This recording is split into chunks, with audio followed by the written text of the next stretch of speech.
కొంతమందికి రాశి ఫలాల మీద పిచ్చి, కొంతమందికి జాతకాల పిచ్చి, కొంతమందికి మంచి చెడుల పిచ్చి.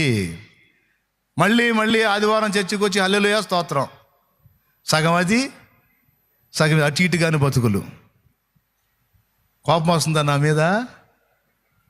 రావాగు, నిన్నేమనని చర్చిలు కూడా ఉన్నాయి, పో. అస్సలేమనరు, అవసరమైతే వాళ్ళు కూడా కొట్టిస్తారు నీకు. చర్చి ఓపెనింగ్కే కాయలు కొట్టారుగా, కొట్టిస్తారు, నీ చేత కూడా కొట్టిస్తారు, పో. లేదా బాగుపడాలనుకుంటున్నావా? ఆశీర్వదించబడాలనుకుంటున్నావా? శాపం నుంచి విడుదల పొందాలనుకుంటున్నావా? అట్లయితే నేను చెప్పినట్లు శపితమైన వాటన్నిటిని తీసి బయటపడేసాయి. నీకు యేసయ్య చాలు, నీకు యేసయ్య చాలు, యేసు రక్తము చాలు.